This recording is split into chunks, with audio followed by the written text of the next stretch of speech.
Hi guys, welcome back to Desert M.S.E Consulting. As always, my name is Chance Fribbs. And so if you are here today, you have looked up a reasonable project management planning and scheduling set or example. And so, quite simply, I'm going to show you something a little bit different than what most people show you, which is something like Microsoft Project Planner, or Microsoft Project for short.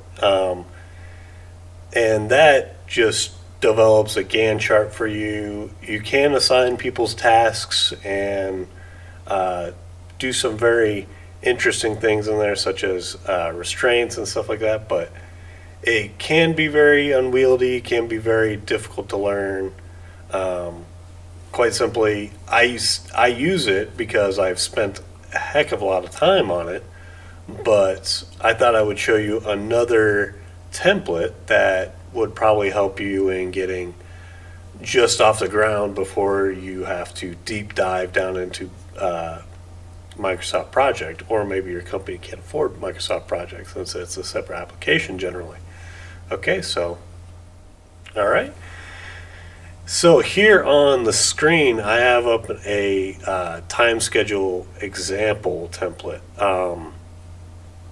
Now, this was all pre-filled out before I got it, so I just thought I would use some of the information. I deleted stuff that I thought wouldn't like to be leaked out, so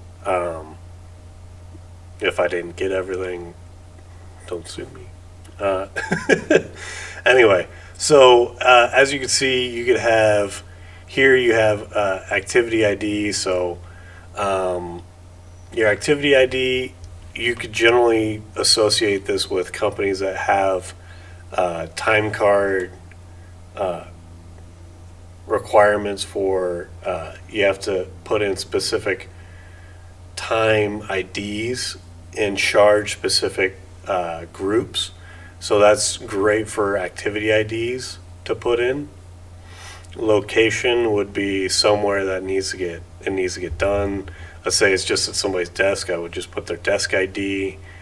Or if it's redoing, like this one, they're talking about redoing a causeway. So I imagine they're redoing, like here they're redoing temporary lighting, trim edge beams, stuff like that. They're doing it in the area that they're talking about. Going over to task description, which is something I just touched on, but it's what needs to get done for that specific task, which ultimately is very important. And you could have it who it's assigned to in your resource name. So, like if it's trimming an edge beam, your lighting crew, your earthworks team, which I assume would be your standard maintenance crew, or maybe that's the company and the name that you hired in order to do all of these different tasks. That could be your resource name, material. Generally, when it comes down to it, material would be something that you're actually using. A lot of, like you can see here, they're talking about exactly what type of wood or what type of product they have to receive. The really important thing here is the start and finish, and you could have the original duration. So it's supposed to take them 3 days. Here's the duration was March 13th through March 17th, so that's obviously longer. So this is really good for pushing out your understanding of the schedule, and then you can push this over into your constraints and requirements of others. Fill this information in so that if you go into a scheduling meeting, if you have this pre-filled in, or if you fill it in during the meeting, you can understand that, this task is restrained by this task. And so you could say this task is restrained by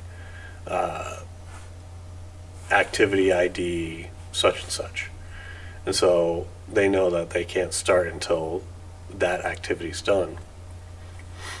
And constraint types, again, these should just be check marks. That way you're not trying to overflow people with information.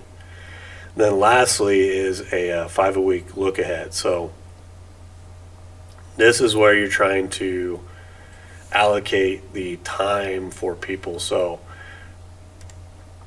you're going to have to blue mark these areas where these people are going to be active in the area or active performing their duties.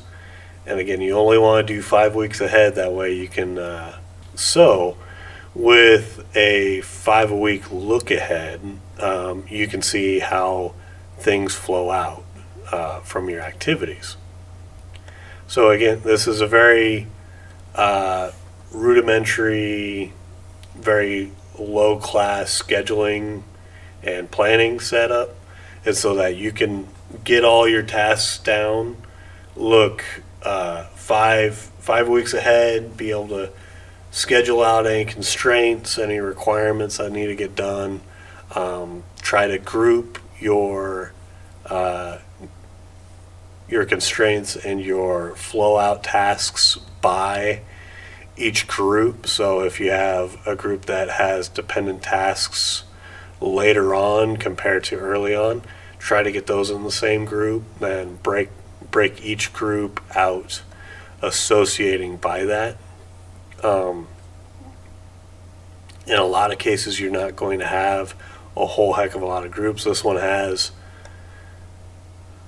6 groups in it, which is nice. I wish I had those in a lot of my projects. That way I didn't have to just go through and fight for every single one of the steps to get done in order to move on.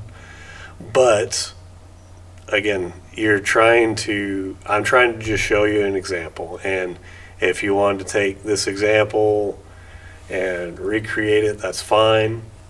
But I want to tell you right now, I've developed a 3-day course, 100% free. It shows you how you get a form like this or all of these different forms. And when it comes down to it, the understanding of developing a planning and scheduling is important in your project management, but I've provided the 3 days free training that I thought was extremely important in my project management setup. And I'll show you how you can get these forms. So until next time, I'll see you guys in the winner's circle. Bye now.